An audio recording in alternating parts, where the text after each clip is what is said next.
बिस्मिल्लाहिर्रहमानिर्रहीम, अस्सलामुअलैकुम। 24/9 में आपको खुशामदीद कहेंगे। मैं हूं आपके साथ सीमन हाशमी और मैं हूं अबूजर मौज़म। आप सबको वेरी गुड मॉर्निंग। सीमन आपको गुड मॉर्निंग। Thank you. और साथ साथ गुड न्यूज़ तो एक आई थी कि पेट्रोलियम मसनूआत की कीमतों में कमी हुई, लेकिन उसके बाद फिर आफ्टर इफेक्ट्स देखे हमने कि लाइनें लंबी लग चुकी। पेट्रोलियम की जो कीमतें वो तो कम हुई, लेकिन उसका फ़ायदा नज़र इसलिए अभी तक नहीं आया।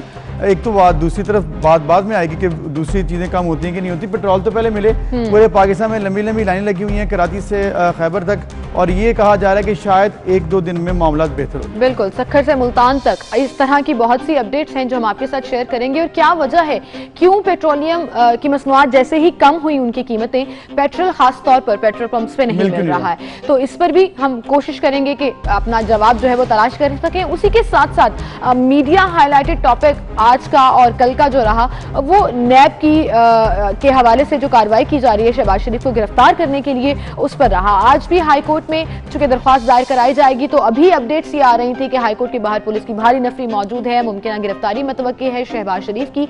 ऑपोजिशन लीडर को गिरफ्तार किया जा रहा है क्योंकि उन्होंने नैब में हाजिरी नहीं दी और उसकी बजाय एक खत भेज दिया, जिसके जवाब में पूरी पुलिस फोर्स और नैब की टीम जो है वो कल उनके घर के बाहर मौजूद रही। गिरफ्तारी नहीं हो सकी। आज हाई कोर्ट में भी आम शख्स को दाखिल होने की इजाजत नहीं दी जा रही। अब अदालत में कार्रवाई क्या होगी और उसके बाहर सिचुएशन क्या रहेगी, इस पर भी मुसलसल आपको अपडेट रखेंगे। लेकिन फिलहाल टॉप स्टोरीज।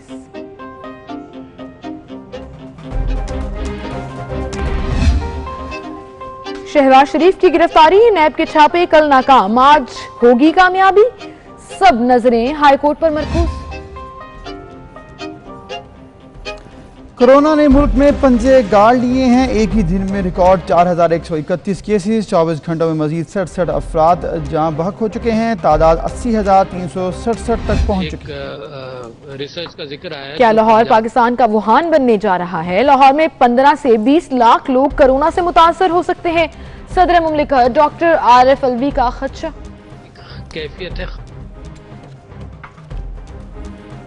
सिंध और खैबर पख्तूनख्वा में पब्लिक ट्रांसपोर्ट का पहिया चल पड़ा।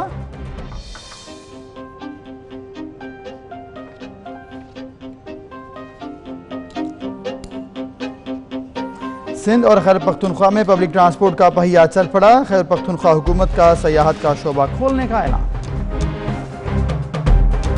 पेट्रोल सस्ता क्या हुआ, गायब ही हो गया। कराची, हैदराबाद, पेशावर, मर्दान, बन्नू, मुल्तान समेत कई इलाकों में पंप मालिकान ने तेल की फरोख्त रोक दी। आटे की कीमत को कंट्रोल करने के हुकूमती दावे धरे के धरे रह गए हैं। लाहौर में आटे का 20 किलो का थैला 925 रुपए में फरोख्त हो रहा है।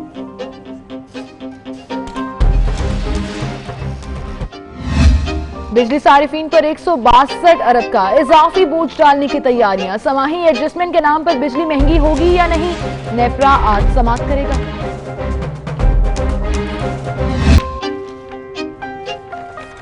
साइकिल चलाएं, हेल्दी लाइफस्टाइल अपनाएं। आज दुनिया भर में वर्ल्ड बाइसाइकिल डे मनाया जा रहा है। टॉप स्टोरीज आपने जानी, बाकायदा आगाज करेंगे आज के प्रोग्राम का। और सबसे बड़ी स्टोरी तो यही है जिसकी अपडेट्स अभी आप 24 न्यूज के रेड टिकर्स में भी देख रहे थे कि हाईकोर्ट में पुलिस की भारी नफरी तैनात है। कल नैब की टीम शहबाज शरीफ को गिरफ्तार करने में नाकाम हो गई और बड़ा सवाल यह है कि क्या आज वो मुमकिन गिरफ्तारी जिसके लिए पुलिस की भारी नफरी वहां पर मौजूद है वो हो सकेगी या नहीं हो सकेगी। बिल्कुल, अब कल जिस तरह से हमने नज़ारे देखे हैं नैब की टीम के ऑपरेशन के तरीकाकार, फिर 96 जाना, उसके बाद हासार कर लेना घर का, फिर वहाँ पर जो नून लीग के कुछ रहनुमा मौजूद थे, ख्वाजा इमरान नज़ीर साहब भी वहाँ पर मौजूद थे और उन्होंने भी कहा कि हमें तो जाने दें घर के अंदर, हम देखें वहाँ पर मामला क्या है। ये देखें किस तरह से धक्कम पेल भी हुई। एक तो कोरोना का इशू है, सोशल डिस्टेंस भी चाहिए होता है ना, वहाँ पर SOPs को किसी को फॉलो किया गया। वहाँ पर ऐसे लग रहा था कोई जलसा हो रहा है। बहुत से लोग वहाँ पर मौजूद थे, फिर जो ऑफिसर्स थे, जो नैब के हुकाम थे वो भी वहाँ पर मौजूद थे। बड़ी तादाद में फोर्सेस वहाँ पर पहुँच चुकी थी। ये कुछ पॉजिटिव व्यूज़ नहीं देखे हमने। इसके अलावा एक चीज़ सिमल हमने ये देखनी होगी कि आया इन दिनों में ये ज़रूरत क्यों महसूस हो रही है नैब को, जब ये कहा जा रहा है कि सोशल डिस्टेंस करें। अगर जवाब मिल रहा है तो उस पर क्यों नहीं फोकस किया जा रहा है। और ख़ास तौर पर जबकि ये खबरें भी आ रही हैं कि नैब लाहौर में ख़ास तौर पर उनके अफसरान में कोरोना पॉजिटिव भी आया है। ऑल्दो उन्होंने पूरा स्टेरलाइज कराया ऑफिस को, उसकी एक्सप्लेनेशंस भी वो दे रहे हैं, लेकिन अगर सोशल डिस्टेंसिंग को मेंटेन करते हुए ये तहकीकाती कार्रवाइयां आगे बढ़ सकती हैं, तो क्यों नहीं? एक बड़ा सवाल ये है। कल जो नैब ने तमाम कार्रवाई की, मॉडल टाउन 180H के बाहर मौजूद रहे शहबाज शरीफ की गिरफ्तारी के लिए, ये मंजर कुछ नया नहीं था। अब उधर मुझे वो मंजर याद आ गया जब हमजा शहबाज शरीफ को गिरफ्तार करने के लिए नैब की टीम पहुंची थी और ऐसा लगा कि पूरा वो सिनेरियो जो है वो रिपीट हो रहा है। मुस्लिम लीग नून के सीनियर रहनुमा जैसे ही ये खबर चलना शुरू हुई, मॉडल टाउन पहुंचना शुरू हुए, मरियम औरंगजेब को हम स्क्रीन पर देख सकते हैं कि कल वो फौरन से वहां पहुंची, ख्वाजा इमरान नजीर वहां पर पहुंचे, धक्कम पेल भी हुई, लेकिन नैब की टीम जो है वो कामयाब नहीं हो सकी। फिर मुस्लिम लीग नून की तरफ से ये भी कहा जा रहा था कि जैसे ही वो घर में दाखिल हुई, उसने घर में जो एक अहले खाना वाला एरिया है वहां भी दाखिल होने की कोशिश की, लेकिन जिसको नैब ने बाद में डिनाई कर दिया। उन्होंने कहा हमने ऐसी कोई कोशिश नहीं की, जैसे ही हम घर में दाखिल हुए हमें चाय भी पिलाई गई, लेकिन शहबाज शरीफ वहां मौजूद नहीं थे, जिसका बार बार तस्करा मुस्लिम लीग नून के रहनुमा भी कर रहे थे कि हमें एटलीस्ट घर के अंदर दाखिल होने दिया जाए। उनको भी दाखिल नहीं होने दिया जा रहा। साबिक सूबाई वजीर ख्वाजा इमरान नजीर को भी आप देख सकते हैं कि वो भी वहां पर मौजूद थे, मुस्लिम लीग नून के कारकुनान भी वहां पर मौजूद थे। गोया पूरा मॉडल टाउन लाहौर में कल कर्फ्यू की सी सूरत हाल लग रही थी, पुलिस बहुत बड़ी तादाद में मौजूद थी, पर कामयाबी नहीं हो सकी। अब बड़ा सवाल यह है कि आज हाई कोर्ट में जो दरख्वास्त दायर की गई है जमानत के लिए, वहां अगर शहबाज शरीफ साहब आते हैं तो क्या पुलिस उन्हें गिरफ्तार करेगी? अच्छा, इसके साथ साथ एक और चीज़ भी है कि 96H जाने पर ही उन्होंने सिर्फ इत्तेफाक नहीं किया कि चलो ठीक है एक घर पे जाती उमरा भी चले गए, फिर नैब की टीम वहाँ पर जाकर भी चेक किया, ऑपरेशन वहाँ पर भी किया, लेकिन वहाँ पर भी शहबाज शरीफ मौजूद नहीं थे। अब ऐसे महसूस हो रहा है कि शहबाज शरीफ साहब चूँकि आज हाई कोर्ट में उन्होंने अपील दायर करनी है, ज़मानत कबल गिरफ्तारी जो है प्री अरेस्ट बेल आज अगर वो दायर करते हैं और उनको अगर मिल जाती है फिर तो कुछ रिलीफ मिलेगा, क्योंकि कल से नेशनल असम्बली का इजलास भी है, तो अगर इस इजलास में वो शिरकत करना चाहेंगे तो वो तो उनको वैसे ही इजाज़त मिल जाएगी। तो इसलिए आज का दिन बहुत अहम है। अगर नैब आज कोई कार्रवाई करके सिर्फ एक जो प्रेशर डालना चाहे तो वो शायद हो जाए, लेकिन उसके बाद कल से वो फिर से अगर ऑर्डर्स आ जाते हैं नेशनल असम्बली के, क्योंकि कल से इजलास शुरू होना है, तो उसमें वो उनका जाना तो जरूरी है, क्योंकि वहाँ पे तो मिलेगा अगर गिरफ्तारी हो जाती है। तो ये सारा मामला इंतहाई क्वेश्चनेबल है। क्या हो क्या रहा है, हम ऑलरेडी बहुत दफ़ा पहले भी बात कर चुके हैं कि नैब किस वक्त क्या कर रहा है, ये नैब को खुद देखना होगा, क्योंकि बहुत से लोग कह रहे हैं लेकिन शायद उन पर ये इस चीज़ का असर नहीं होगा। खैर, नैब के हवाले से अगर ये भी बात करें तो शहबाज शरीफ ने ऑलरेडी, चूंकि उनकी हाजिरी मतवक्की थी वहाँ पर, तो अपना खत भिजवाया था कि स्काइप के जरिए मेरी हाजिरी को मुमकिन बना लिया जाए, वीडियो लिंक के जरिए आप बात कर सकते हैं और अपने सवालात जो हैं वो पूछ सकते हैं, जिसको बहरहाल नैब ने नहीं माना, जिसके लिए वो कार्रवाई करने पहुंची कल मॉडल टाउन। इसी हवाले से हम बात करेंगे मुस्लिम लीग नून के रहनुमा मलिक अहमद खान हमारे साथ मौजूद हैं, उन्हें हम खुशामदीद भी कहेंगे और उनसे इस पर बात करने की कोशिश भी करेंगे। बहुत शुक्रिया अहमद साहब 24/9 को टाइम देने के लिए। सबसे पहले तो यही जानना चाहेंगे कि शहबाज शरीफ ने जो जवाब पेश किया, जो खत नैब को भेजा कि वो ऑलरेडी बीमार हैं, कैंसर पेशेंट हैं, अपनी एज भी मेंशन की उन्होंने, फिर उन्होंने कहा कि वो वीडियो लिंक के जरिए जवाब दे सकते हैं, लेकिन उसके बावजूद कल नैब पहुंची मॉडल टाउन उनकी गिरफ्तारी के लिए। क्या कहना चाहेंगे इस पर आप?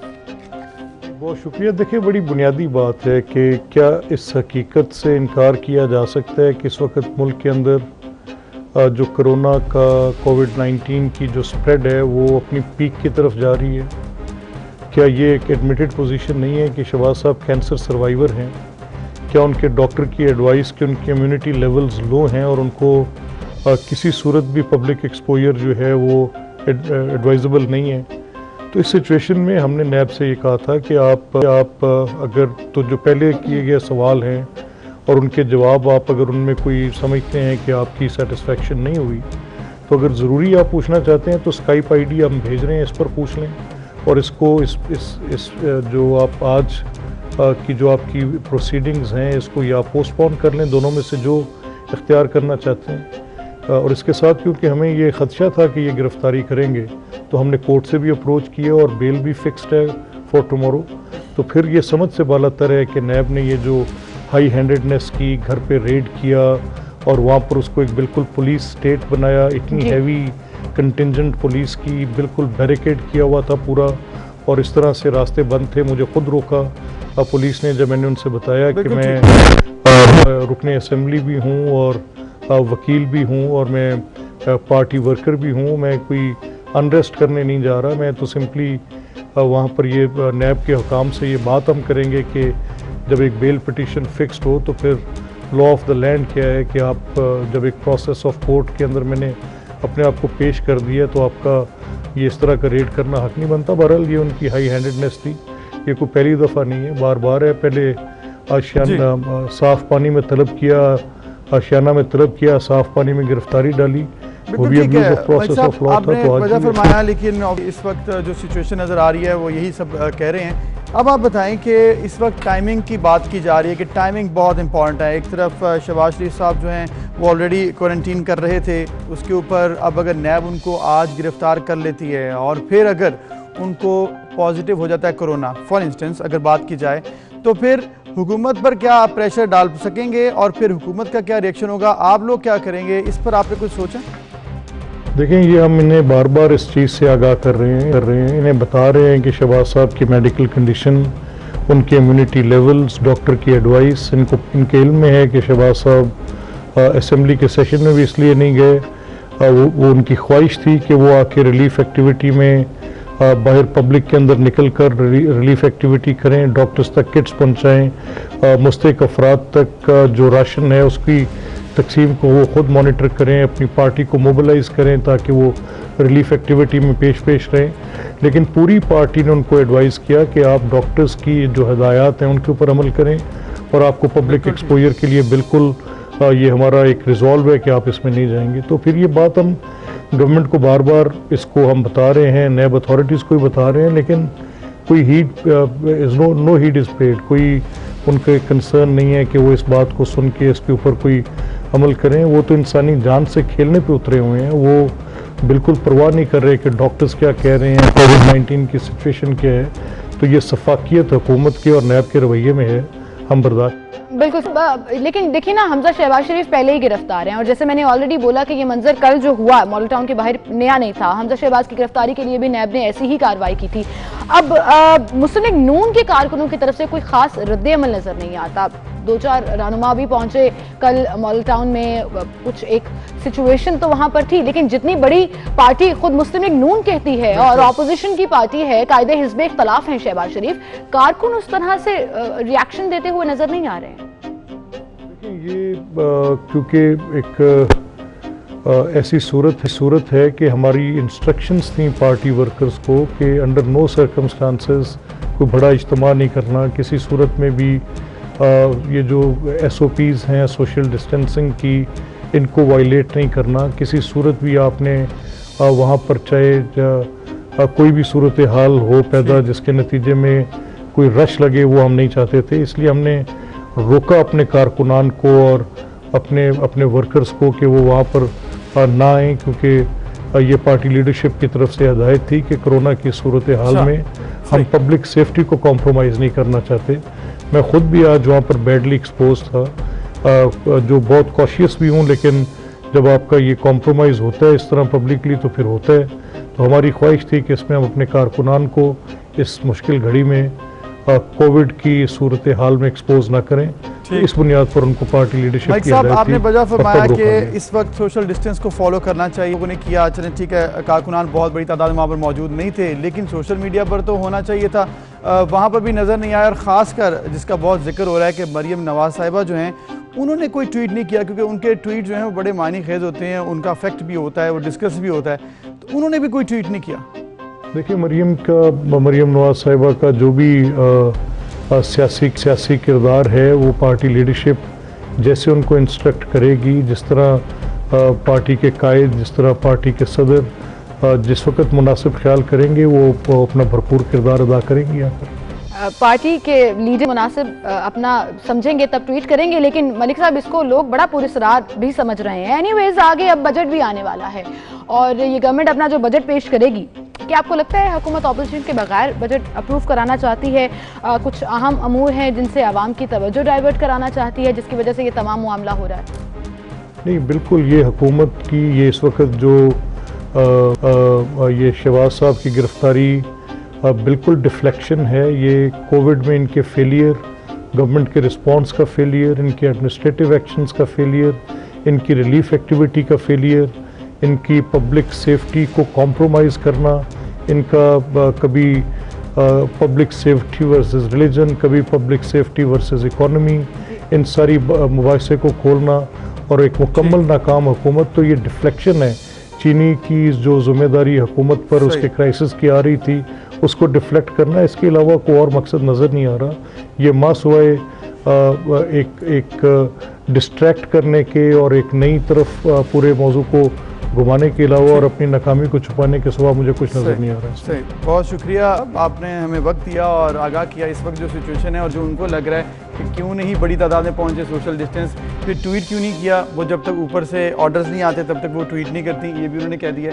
अब ऐसे तो ऑर्डर्स किसके आते हैं मुझे तो आई डोंट नो, ये उन्होंने किस ऑर्डर्स होते हैं, तरह इशारा किया। एनीवेज कोई नहीं, उनकी अपनी बात है, वो उन्होंने कहा, अपनी राय है उनके हम। और फिर वाज़ेह तौर पर उन्होंने ये भी कहा कि ये डाइवर्जन क्रिएट की जा रही है जो ऑलरेडी क्राइसिस एग्जिस्ट कर रहा है, वो चाहे कोरोना की सूरत में हो, वो मईशत की सूरत में हो, वो बजट की सूरत में हो, वो गरीब आवाम की सूरत में हो। बहरहाल ये बात तो सच है कि इश्यूज एग्जिस्ट करते हैं, लेकिन इसका मतलब ये नहीं कि आप जो है वो बरी उज़्ज़िमा हो जाएं। ऑपोजिशन का भी बड़ा एक इंपॉर्टेंट रोल होता है, आवाम की नुमाइंदगी असेंबलीज में ऑपोजिशन किया करती हैं। तो इस बजट में अब देखना ये होगा कि क्या ऑपोजिशन वाकई में अपना रोल प्ले कर सकेगी या नहीं, या गवर्नमेंट जो है वो जब बजट पेश करती है तो वो किस तरह से उसको आगे लेकर चलते हैं। बहरहाल इस पर हम मजीद बात भी करेंगे। एक छोटी सी ब्रेक लेते हैं, फिर हाजिर हैं।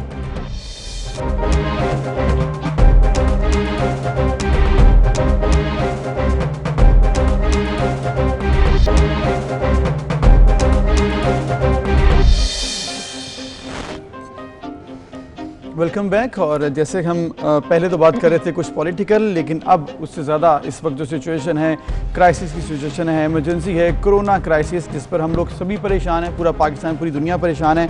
और कुछ परेशानी चंद दिनों में ज़्यादा बढ़ गई है क्योंकि केसेस बहुत ज़्यादा नज़र आ रहे हैं। 24% गुज़िश्ता एक वीक में अगर देखा जाए जितने टेस्ट किए गए तो 24% पेशेंट्स जो थे वो पॉजिटिव निकले। मतलब अगर ऑन एवरेज बेसिस अगर आप 24 आवर्स के लास्ट टेस्ट लेंगे, टोटल टेस्ट कितने हुए और उसमें से कितने पॉजिटिव आए, तो जो परसेंटेज हमें शुरू में अब उधर कहीं 8-9 के करीब मिल रही थी, 10-12 तक भी थी। हाँ, 10-12 तक भी अगर आप कह लें, अब डबल हो गई है। और खास तौर पर ईद के बाद अमवात की शरह, केसेस की शरह बढ़ती चली जा रही है। कल हमने हाईएस्ट फिगर देखा केसेस जो पॉजिटिव आए 3900 प्लस, और आज जो लेटेस्ट लास्ट 24 आवर्स की रिपोर्ट है उसमें 4100 प्लस केसेस जो हैं वो पॉजिटिव आए हैं। ऑल्दो टेस्ट कैपेसिटी भी बढ़ रही है, कल 16000 प्लस टेस्ट हुए थे, आज 17000 प्लस टेस्ट हुए हैं, लेकिन टोटल केसेस 80,000 से बढ़ रहे हैं। परसेंटेज आपने जिसने जिक्र किया है कि हमने कल का रिकॉर्ड 3900, आज रिकॉर्ड 4131। इसका मतलब है कि रोजाना की बुनियाद पर केसेस बढ़ रहे हैं। और उसकी एक ही वजह है कि एक तो कि वायरस फैल रहा है, ऊपर से आप डिस्टेंस भी नहीं कर रहे हैं, एहतियात नहीं कर रहे हैं, मास्क नहीं पहन रहे हैं, और बाज़ारों में रश आप देख सकते हैं कि उसकी वजह क्या है, एहतियात में कमी आ रही है, बजाय कि बढ़नी चाहिए थी वो कमी आ रही है। तो ये सारी सिचुएशन है जिस पर कुछ रिपोर्ट्स भी आ रही हैं और कुछ होश हरबा रिपोर्ट्स भी आ रही हैं कि पता नहीं लाखों केसेस शायद सिर्फ लाहौर शहर में ही हो सकते हैं। बिल्कुल, ये खदशा जाहिर किया जा रहा है। जो सेक्रेटरी हेल्थ की तरफ से समरी भिजवाई गई थी मुमकिना लॉकडाउन के हवाले से, जिसको ऑल्दो मुस्तरद कर दिया गया, लेकिन उन्होंने उसमें वाज़ेह तौर पर ये लिखा कि सिर्फ लाहौर शहर में ही 5 से 6 लाख केसेस पॉजिटिव हो सकते हैं। इसी पर बात हो रही थी और बहस हो रही थी कि कल सदर मुमलिकत उनका भी एक इंटरव्यू सामने आया और उन्होंने तो 15 से 20 लाख तक एक्सपेक्टेड केसेस बता दिए लाहौर में। तो ये खदशा तो मौजूद है। और फिर एक बड़ा सवाल, क्या वुहान, खुदा ना खास्ता लाहौर अब वुहान बनने जा रहा है, जो इतनी बड़ी तादाद एक्सपेक्ट की जा रही है। ईद के बाद भी अगर बात करें तो केसेस तो बड़े हैं, वहीं पर अमवात 550 से ज्यादा सिर्फ ईद के बाद से अब तक हो चुकी हैं। इन तमाम सिचुएशन और फिगर्स के ऊपर हम बात करेंगे। हमारे साथ senior reporter, health beat reporter Zahir Chaudhary साहब मौजूद हैं, उन्हें हम खुशामदीद कहेंगे। अस्सलाम वालेकुम चौधरी साहब। जी वालेकुम। बहुत शुक्रिया चौधरी साहब तशरीफ आवरी के लिए। चौधरी साहब, जिस तरह से हम अभी बात कर रहे हैं, रिसेंटली कुछ दिनों में केसेस बहुत ज़्यादा बढ़ गए हैं और उसके ऊपर फिर ऐसी रिपोर्ट्स आना 3 दिन से ये चल रही है कि हेल्थ सेक्रेटरी ने रिपोर्ट दे दी 6,20,000 सिर्फ लाहौर में, फिर गुज़िश्ता रोज़ सदर मुमलिकत ने कह दिया 15 से 20 लाख हो सकते हैं। ये डरा रहे हैं कि एक्चुअली वाकई है और थोड़ा सा लोगों को फैक्ट्स उस तरह से बता नहीं रहे। हो क्या रहा है, ये क्या चल रहा है? देखिए, पहली बात तो ये कि केसेस तो बढ़ रहे हैं और ये ईद से पहले ये सिलसिला शुरू हुआ था। मिड ऑफ मई के बाद जो है वो सर्ज जाना शुरू हुई केसेस में।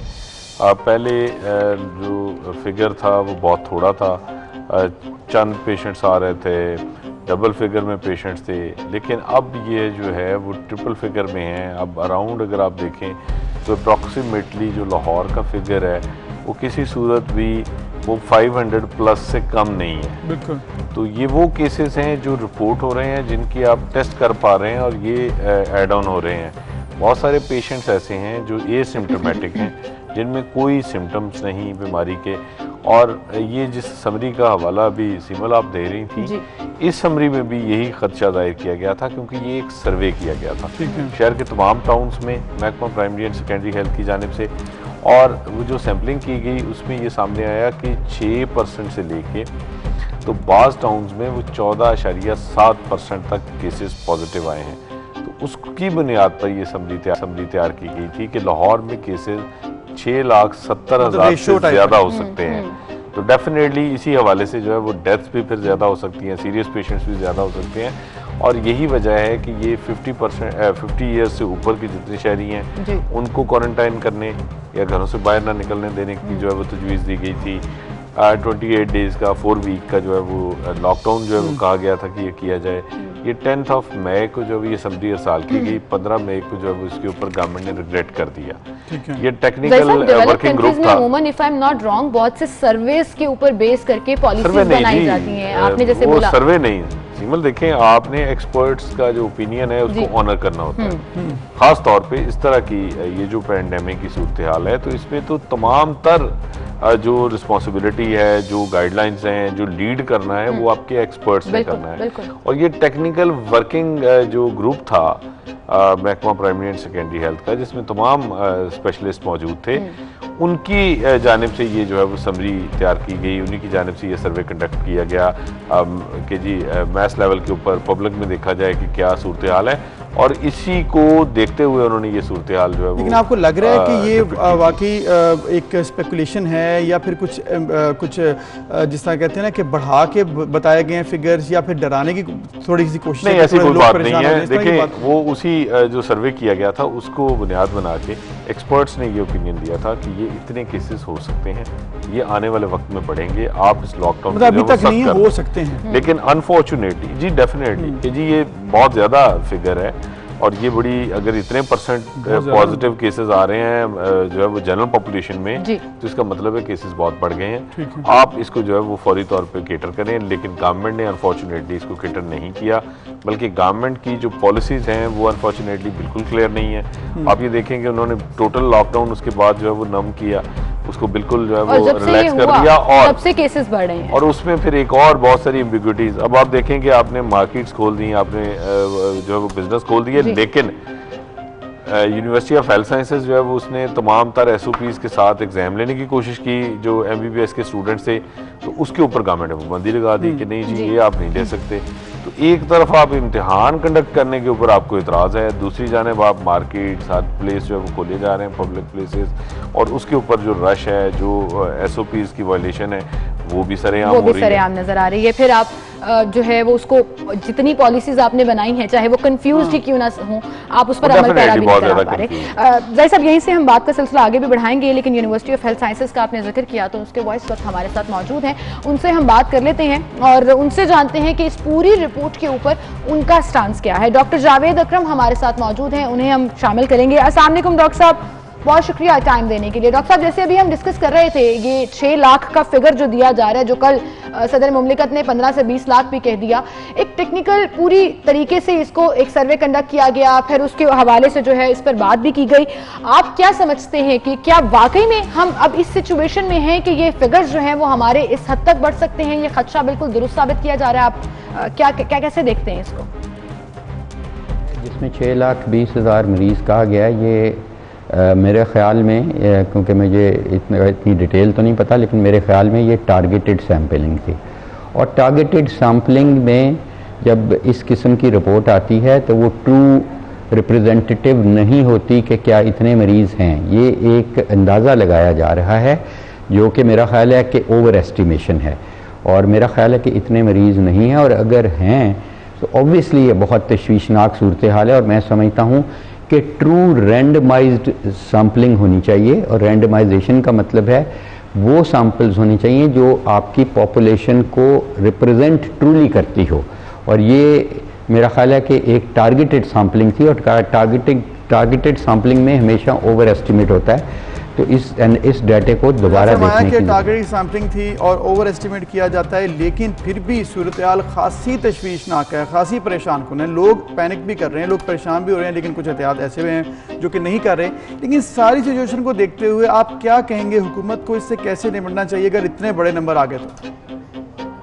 ये इस बीमारी की सूरत हाल से तो बहुत बड़े मुल्क, जो बड़े अमीर मुल्क थे, इटली से था, अमेरिका था, वो भी स्ट्रगल कर रहा है और बहुत उनकी भी कैपेसिटी कम हो गई। तो जाहिर है हम तो एक डेवलपिंग कंट्री हैं, गरीब मुल्क हैं, तो अभी तो अल्हम्दुलिल्लाह मैं समझता हूँ कि हमारे पास कैपेसिटी मिनिमम सी रह गई है।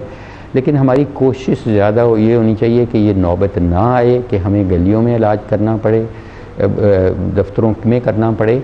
तो इसलिए मैं ये समझता हूँ कि हमारा ज़्यादा एम्फेसिस होना चाहिए प्रिवेंशन पे, इसको प्रिवेंट ज़्यादा से ज़्यादा फोकस प्रिवेंशन के ऊपर होना चाहिए डॉक्टर साहब। लेकिन ये आपने एक और अनदर अलार्मिंग सिचुएशन जाहिर कर दी। आपने कहा कैपेसिटी कम हो रही है, लेकिन वहीं पर कुछ डॉक्टर्स ने जो शुरू में प्रेस कॉन्फ्रेंस की थी कि खुदा ना खास्ता ऐसा टाइम ना आए कि हमें सड़कों पर इलाज करना पड़े, तो क्या वाकई में हमारे पास फैसिलिटीज़ नहीं है? हमारे पास क्वारंटीन की सिचुएशन उस तरह से अब मुमकिन नहीं रही? क्या केसेस इतने बढ़ रहे हैं कि वेंटिलेटर्स भी कम पड़ सकते हैं? ICU ऑलरेडी कहा जा रहा है कि बहुत ज़्यादा ओवरफ्लडेड हैं, इस पर आप क्या कहेंगे? क्या हमारे पास रिसोर्सेज नहीं है?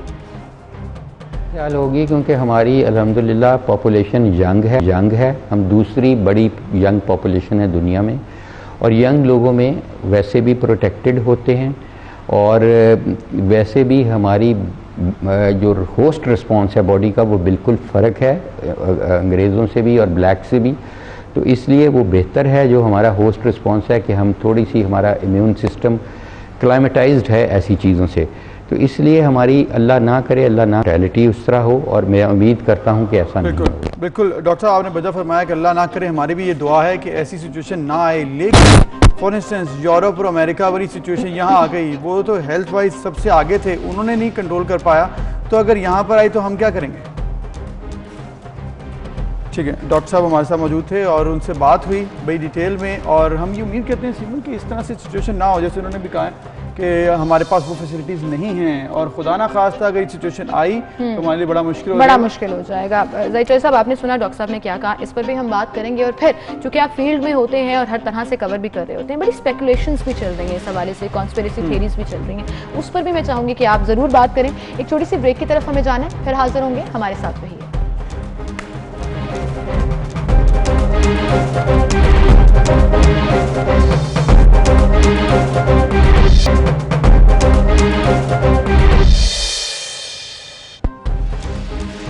Welcome back. एक बार फिर से आपको खुशामदीद कहेंगे। जाहिर चौधरी साहब हमारे साथ मौजूद हैं। जाहिर साहब ब्रेक पर जाने से पहले डॉक्टर जावेद अकरम की आपने गुफ्तगू सुनी, उन्होंने कहा ओवर एस्टिमेटेड स्पेकुलेशंस है, लेकिन ऑब्वियसली एग्जिस्ट करता है ये नंबर भी। अब सिचुएशन तशवीशनाक है। अब मैं तो परेशान हो गई उनकी एक और बात पे कि हमारे पास रिसोर्सेज नहीं है, ना टेस्टिंग कैपेसिटी है, ना हॉस्पिटल्स में। खुदा ना खास्ता एक्चुअली हम इस फिगर तक पहुंच जाते हैं, खुदा ना खास्ता मैं कह रही हूँ, तो क्या हम इस मुतहम्मिल हैं कि हम उसको अपनी पोजीशन को स्टेबल रख सकेंगे? लेकिन पहली बात तो ये कि अगर ये स्पेकुलेटेड फिगर्स भी हैं तो ये 6,70,000 का फिगर दिया गया। हाँ जी। तो इसका अगर 20% भी आ जाए तो वो 1 लाख प्लस होगा, आपसे तो वो भी नहीं संभाला जाना। आपकी तो इस वक्त भी जो कैपेसिटी है वो ऑलमोस्ट चोक हो चुकी है, क्योंकि अब सीरियस पेशेंट अब आपके हॉस्पिटल्स में ज़्यादा आने शुरू हो गए, ना सिर्फ सरकारी बल्कि प्राइवेट हॉस्पिटल्स में, और उनकी मैनेजमेंट अब आपके लिए मुश्किल होती जा रही है। आपको वेंटिलेटर्स का जो है वो चैलेंज दरपेश है।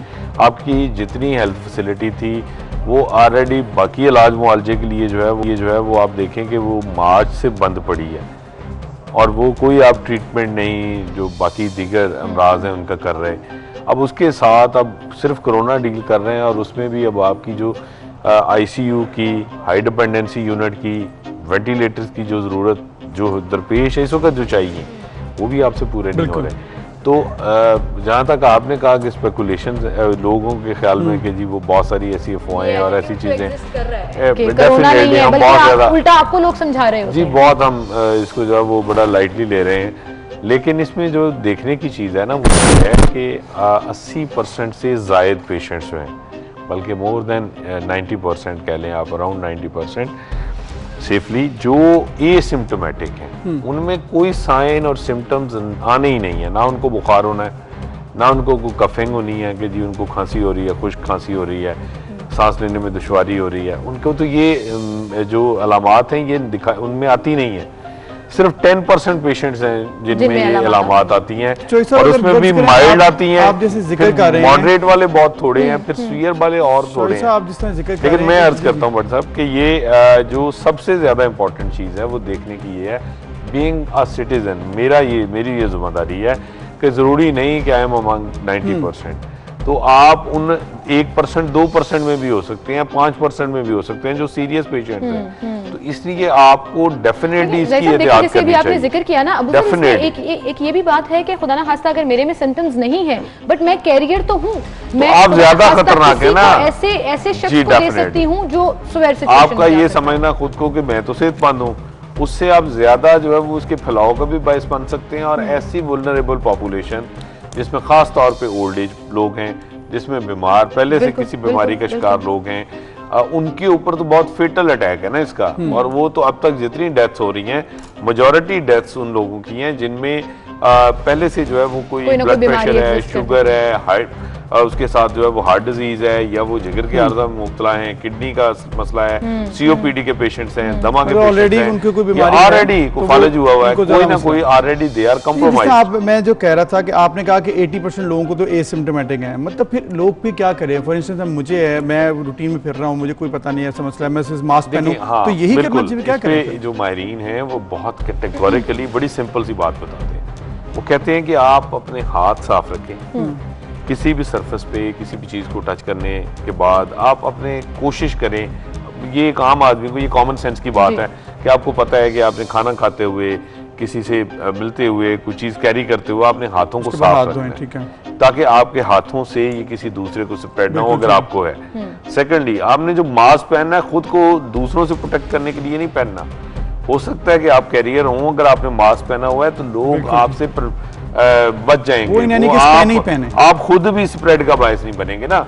तो अगर आप एसिम्प्टोमेटिक भी हैं, आप मास्क का इस्तेमाल कर रहे हैं, क्राउडेड प्लेस पे आप नहीं जा रहे, अवॉइड कर रहे हैं, और जितना हत्तल इम्कान आप ट्रैवलिंग को कर्टेल कर सकते हैं, जितना उसे कम कर सकते हैं, जितनी अपनी एक्टिविटी को महदूद कर सकते हैं, बहुत गैर जाना नहीं चाहिए। मास्क का आपने जिक्र किया है, हमने ये देखा पहले दिन से। और दूसरा डिस्टेंसिंग, इतनी ज्यादा कंफ्यूजन थी कि मास्क पहनना है नहीं पहनना, पहले दिन से पूरी दुनिया में confusion. I genuinely had this argument on it. Captain Usman साहब हमारे स्टूडियो में आए थे, आपको याद है? I genuinely had this argument कि सर मास्क पहनना जरूरी है। उन्होंने मुझे रेफर किया सीडीसी की रिसर्चेस, डब्ल्यूएचओ की रिसर्चेस, जो ऑर्गेनाइजेशंस खुद कंफ्यूज हैं कि करना क्या है, मास्क पहनना है नहीं पहनना। गवर्नमेंट कंफ्यूज है तो आवाम बेचारी फिर परेशान हो जाती है। गवर्नमेंट की कंफ्यूजन्स के तो खैर क्या कहने, सिर्फ हमारी नहीं है, ये पूरी दुनिया में मसला चला है मास्क वाला। मैं अर्ज करता हूं भट्ट साहब, इसमें जो एक्सपर्ट्स हैं वो कहते हैं कि आप पहने, दिस इज गुड, बेटर। हाँ, आप इसकी एक प्रिवेंशन है ये। वो ये नहीं कहते कि आप जो है वो 100% अगर आप मास्क पहन लेंगे तो आप प्रोटेक्टेड होंगे, बिल्कुल बिल्कुल अब नहीं होंगे।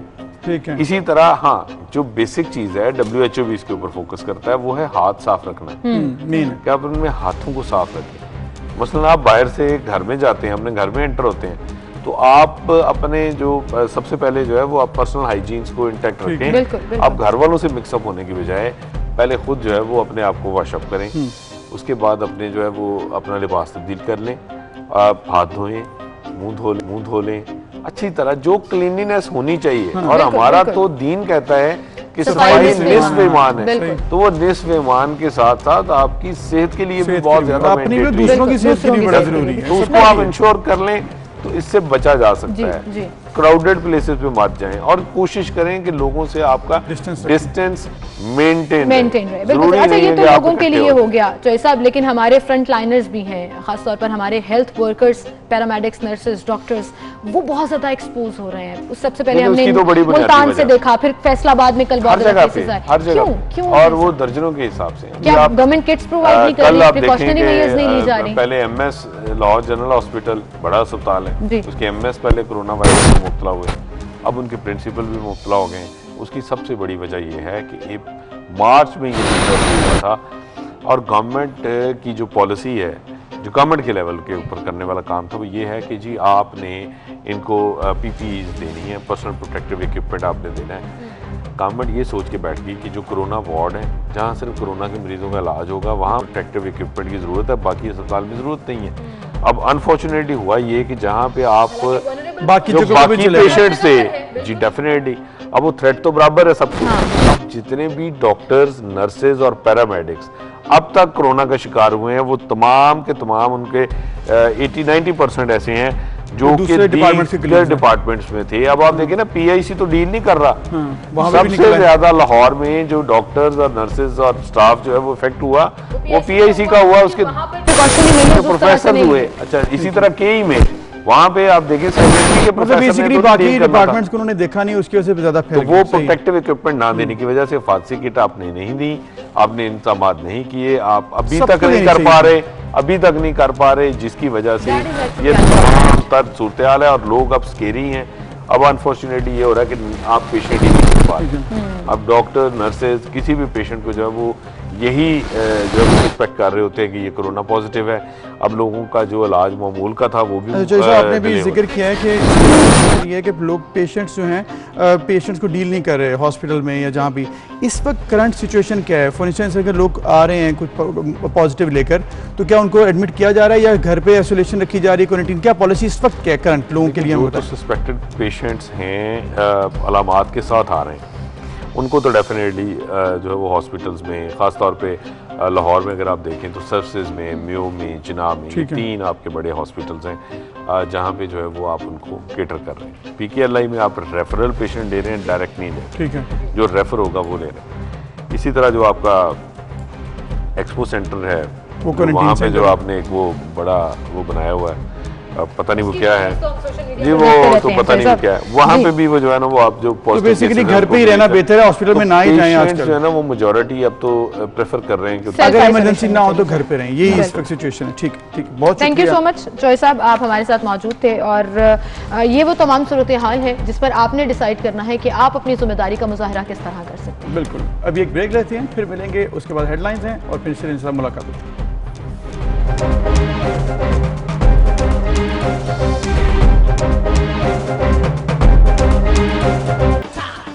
Welcome back. और जैसे कि हम लोग बात कर रहे हैं ओवरऑल इश्यूज़ की, तो एक और इशू बहुत ज़्यादा इंपॉर्टेंट है और जो कि 2-3 दिन से ज़्यादा सामने आ रहा है। जब लोग पेट्रोल की कीमतें ऊपर जाती हुई देखते हैं तो फौरी तौर पर क्या होता है कि महंगाई हो जाती है, लेकिन जब पेट्रोल की कीमतें नीचे आती हैं तो फिर हम ये देखते हैं कि वो नीचे आती तो हैं लेकिन उसके असरात हमें बाकी कमोडिटीज़ पे नहीं मिलते। लेकिन एक और इशू इस दफ़ा जो आया सिमल 2 दिन से नज़र आ रहा है कि लाइनें लगी हुई हैं पेट्रोल पंप्स के बाहर और पेट्रोल नहीं मिल रहा, इसकी समझ नहीं आ रही। ये होता ऐसे है जैसे अभी आपने पेट्रोल का प्रपोर्शन डिस्कस किया, ऐसे ही जब एक्सपेक्टेड होता है कि पेट्रोल प्राइसेस कम है तो फिर पेट्रोल कंपनीज क्या करती हैं कि वो अपना जखीरा नहीं रखती और उसके बाद फिर आवाम को पेट्रोल या पेट्रोलियम मसनूआत की कमी का सामना करना पड़ता है। ओगरा का था कि वो मेक श्योर करते कि ऐसे ना हो, यही तो एडमिनिस्ट्रेशन है। फिर और किस चीज का नाम एडमिनिस्ट्रेशन? रेगुलेशन उस तरह से शायद नहीं रखी गई या ओगरा का इस पर क्या स्टांस है वो तो हम आपको बताएंगे, लेकिन फिलहाल हम मुल्क की सूरत हाल की बात करते हैं। आप कराची की बात कर लें या मुल्तान की बात कर लें, बनू की बात कर लें या सखर की बात कर लें, पेट्रोल नहीं मिल रहा, लंबी लंबी लाइनें लगी हैं, शहरी परेशान है कि सस्ता हो गया लेकिन क्या मुसीबत है कि मिल ही नहीं रहा। इस पर हम बात करेंगे मुख्तलिफ जगहों से, पहले आपको सिचुएशन दिखाएंगे। तो सबसे पहले हम रुख करते हैं मर्दान का और मर्दान से हमारे साथ मंजूर हुसैन साहब मौजूद हैं, उनसे हम जान लेते हैं कि वहां पर सिचुएशन क्या है। मंजूर, बताइएगा मर्दान की सिचुएशन क्या है? पेट्रोल नहीं मिल पा रहा, शहरियों का इस हवाले से क्या कहना है? हाँ जी बिल्कुल, खैबर पख्तूनख्वा की दूसरे अजला की तरह मर्दान में भी पेट्रोल जो है वो नायाब हो चुका है। पेट्रोलियम मसनूआत की कीमतें कम होने के बाद जो है पेट्रोल जो है वो मंजरेआम से गायब हो चुके हैं। साथ ही साथ जो शहरी है वो दर दर की टोकरे खाने पर मजबूर है। मैं आपको अगर बात की जाए पूरे ज़िले की तो मर्दान, रोस्तम, काटलंग, तख्तपई और इसके साथ साथ जो गढ़ीकपूरा का इलाका है वहाँ पर भी पेट्रोल जो है वो नायाब हो चुके हैं और पेट्रोल पंप जो है वो बंद पड़े हैं। यहाँ पर अगर मेरे अकम में जो पेट्रोल पंप है उनकी बात की जाए तो पूरे ज़िले में सिर्फ एक ही पेट्रोल पंप है जो खुला है और यहाँ पर भी लोगों की काफ़ी तादाद यहाँ पे मौजूद है और लोग जो है कतारों में लग गए हैं। साथ ही साथ जो गाड़ियाँ हैं वो भी कतारों में जो है वो लग गए हैं, जिसकी वजह से जो ट्रिप की रवानी है वो भी काफ़ी मुतासिर हो रही है। साथ ही साथ अगर यहाँ पर शहरियों की बात की जाए तो शहरी जो है काफ़ी उसमें गुस्सा पाया जाता है, क्योंकि उनका कहना है कि हम पैसे भी देते हैं और साथ ही साथ जलील भी हो रहे हैं और हमें जो है तेल नहीं मिल रहे। साथ ही साथ उनका ये भी कहना था कि जो ज़िला इंतज़ामिया है वो दफ्तरों की हद तक जो है वो महदूद हो चुके हैं, और उनका ये कहना था कि अगर ज़िला इंतज़ामिया का चेक एंड बैलेंस का जो निज़ाम है वो ठीक है, बिल्कुल जिस तरह से आप बता रहे हैं इमदाद के खासी लंबी लाइनें हैं। और मंजूर हुसैन हमारे साथ मौजूद थे, अजमत अली शाह हमारे साथ हैं पेशावर से, उनसे हम बात कर लेते हैं कि इस वक्त वहाँ पर क्या मामला है। बताइएगा अजमत, हमने देखा मंजूर हुसैन ने बताया कि मर्दान में तो लंबी लाइनें हैं, आपने पेशावर में क्या देखा है, क्या सूरत हाल है? खैबर पख्तूनख्वा में भी तेल की कीमतें जो है पेट्रोलियम मसनूआत की कीमतों में कमी के बाद तमाम जितने भी पेट्रोल पंप है वहाँ पर तेल मिलना मुश्किल हो गया है। कीमतें कम हुई लेकिन तेल जो है वो अब नायाब हो गया है। आप मेरे अकब में भी देख सकते हैं कि जो पेट्रोल पंप के सामने इस वक्त मैं मौजूद हूँ वहाँ पर भी मीटर बंद है का बोर्ड लगा दिया गया है, और जितने भी यहाँ पर आते हैं तो किसी को दे देते हैं या लेकिन ज़्यादातर जो पेट्रोल जो है नहीं मिलता और यही कहा जा रहा है कि तेल जो है वो नहीं है। दीगर पेशावर की जितने भी पेट्रोल पंप हैं कल भी डिप्टी कमिश्नर और दीगर इंतजामिया की जानिब से कार्रवाइयाँ की गई थी और मुतादिद मैनेजर्स और जी अजमत बहुत शुक्रिया, आप हमें पेशावर से अपडेट कर रहे थे। इसी के साथ अब जरा रुख कर लेते हैं हम सक्खर का, जहां से हमारे साथ इमदाद बुजदार मौजूद होंगे। इमदाद, खैबर पख्तूनख्वा की सूरत तो हमने देखी, सक्खर में क्या सिचुएशन है?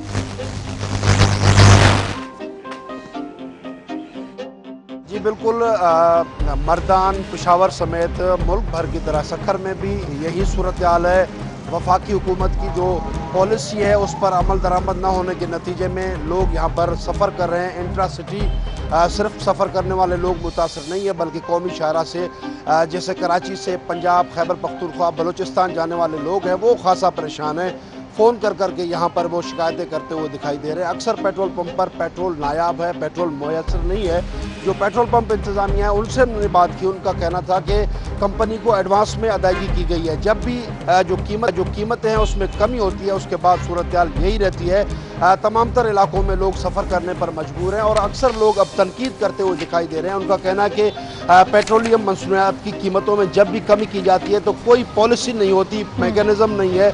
ये जो रेट है, जब रेट गिराए जाते हैं तो उस दौरान क्यों पेट्रोल नायाब हो जाता है, क्या वजूहत है, पेट्रोल पंप पर पेट्रोल जो है दस्तयाब नहीं रहता। इस वक्त भी जो यहाँ पर मेरे अक़ब में आप देख रहे होंगे ज़्यादातर जो लोग हैं वो आ रहे हैं और वापस यहाँ से जाने पर मजबूर है, उनके पास पेट्रोल नहीं है। मुख्तलिफ फैमिलीज़ यहाँ से सफ़र करने पर मजबूर है। ठीक है, सही इमदाद, जिस तरह से आप बता रहे हैं सिचुएशन वाकई अब तो परेशान कौन लग रही है, सिंध में भी और केपी में भी। तो ओवरऑल हम अब देखेंगे कि ये मामला आखिर है क्या, इसकी वजह क्या है। इस पर बात करने के लिए हमारे साथ मौजूद होंगे आप सब, हमारे नुमाइंदगान का बहुत शुक्रिया। हमारे साथ मौजूद हैं इस वक्त इमरान गजनवी साहब, सीनियर एग्जीक्यूटिव हैं और स्पोक्स पर्सन हैं ओगरा के, ऑयल रेगुलेटरी अथॉरिटी है, उनसे हम बात करते हैं। इमरान साहब शुक्रिया वक्त देने के लिए। जिस तरह से आपने सिचुएशन देखी, 2 दिन से पूरे पाकिस्तान में आपने देखा खबरें आ रही हैं कि इस वक्त ऑयल जो है पेट्रोल पंप्स पर नहीं मिल रहा है, क्या वजह देखते हैं? क्या कोई प्रॉब्लम नज़र आ रही है आपको ट्रांसपोर्टेशन में, या फिर कोई ऑयल कंपनीज की वजह से, या फिर ओगरा ने कहीं गलती कर ली? अस्सलाम वालेकुम। एक तो आप लोगों का शुक्रिया कि आप लोगों ने हमें आज ऑनर लिया। देखिए, थोड़ी सी सिचुएशन समझने की कोशिश कीजिएगा। मैं आपको ओगरा का रोल भी बता देता हूँ और एक जनरल परसेप्शन भी बता देता हूँ। होता ये है कि जब ऑयल की प्राइसेस कम होती है तो लोगों की एपेटाइट जो है कंजम्पशन की वो थोड़ी सी बढ़ जाती है। अब इशू ये है कि लॉकडाउन ख़त्म हुआ, सप्लाईज आ रही हैं, तो उससे लोगों ने फौरी तौर पे पेट्रोल डलवाने के लिए अब देखें पंप्स पे जाना शुरू कर दिया।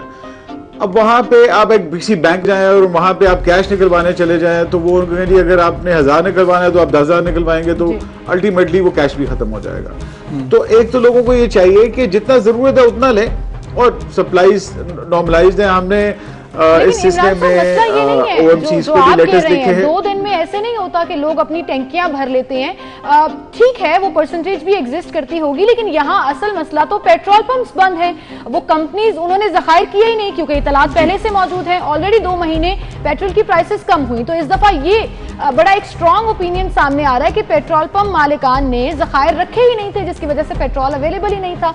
इस पर रेगुलेशंस नहीं हो सकी ओगरा की तरफ से, इस पर आप कुछ कहना चाहेंगे? नहीं, मैं बताता हूँ। देखें, ये एक ऑयल इंडस्ट्री को समझने की कोशिश करें। बेसिकली अगर इंटरनेशनल मार्केट में ऑयल सस्ता है तो कंपनीज तो खरीदने की कोशिश करेंगी, वो सस्ता खरीदेंगी और उसके बाद वो लेके आएंगी। एक तो ये बड़ी सिंपल सी बात है। दूसरी बात ये है कि मैं अब आपको टेक्निकल बता दूं, हर महीने डिमांड एंड सप्लाई को ministry of energy petroleum division जो है वो मॉनिटर करते हैं और डील करते हैं।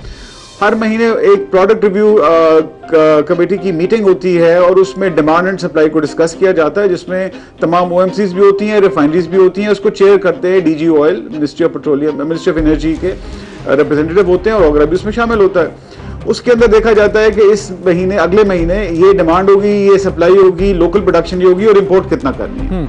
तो वो ऑलरेडी तय होता है और वो इम्प्लीमेंट करती है ministry of energy oil division. हमें जब ये पता चला कि ये इस तरह की कोई सिचुएशन आ रही है और हमें मीडिया के थ्रू ही पता चला, तो हमने तमाम ओएमसीज को लिखा कि आप तमाम स्टॉक अपना मेंटेन करें और एचडीआईपी को हमने कहा कि आप इंस्पेक्शन करें और हमें रिपोर्ट दें। मिनिस्ट्री ऑफ एनर्जी को भी हमने लिख दिया कि जी आप इंश्योर करें कि जो प्रोडक्ट रिव्यू कमेटी में डिसीजन हुए थे उसको इम्प्लीमेंट कराया जाए। सो हमें जो रिपोर्ट मिली है कि वो स्लाइट वेरिएशन है स्टॉक्स में। इमरान साहब, आपने स्लाइट वेरिएशन का जिक्र किया है। 2 दिन से पेट्रोल पंप्स बंद है, 31 तक पेट्रोल ठीक था, ऐसी कोई बात नहीं थी। जैसे ही ऐलान हुआ कि पेट्रोल सस्ता हो गया, पेट्रोल पंप्स रात 12 बजे के बाद पेट्रोल की सप्लाई उन्होंने बंद कर दी। उसके बाद सक्खर से हमने बताया आपको, लंबी लाइनें हमने खुद तो नहीं बनाई हैं, वहाँ पर हम दिखा रहे हैं सिंध में क्या सिचुएशन है, मर्दान में क्या हालात हैं, ये सब हमने आपको दिखाए हैं। ये कुछ स्लाइड वेरिएशन नहीं है, अच्छी खासी वेरिएशन है। इसमें किसी की गलती तो है ना, सिर्फ आप लोगों पर ना डाल दें कि लोग पहुंच के पेट्रोल डलवाने और रात को 1 घंटे के अंदर पेट्रोल खत्म हो गया। आप मेरी अगर बात पूरी सुन लेते, बीच में इंटरप्ट करने, तो मैं पूरी आपको बात बता देता कि जो एचडीआईपी की रिपोर्ट आई है उसमें साउथ में स्लाइट वेरिएशन है, मिड कंट्री और अप कंट्री में है थोड़ा सा डिफरेंस है, बट हमने मिनिस्ट्री को भी लिख दिया, हमने ओएमसीज को भी लिख दिया और जहां पे हम देखेंगे कि स्टॉक मौजूद है और सप्लाई नहीं हो रही तो ओगरा रूल्स एंड रेगुलेशन के मुताबिक एक्शन लेगा और मिनिस्ट्री ऑफ एनर्जी भी एक्शन लेगी। सो हम कॉग्निजेंट हैं, हमने अपनी टीमों को भी तैयार किया हुआ है इंस्पेक्शन के लिए। सो एक सिंपल सी एक रिक्वेस्ट है कि एक तो पैनिक जो है ना, पैनिक बाइंग, वो उससे ज्यादा क्राइसिस इशू जनरेट होता है, तो उसको थोड़ा सा लोग मद्देनजर रखें।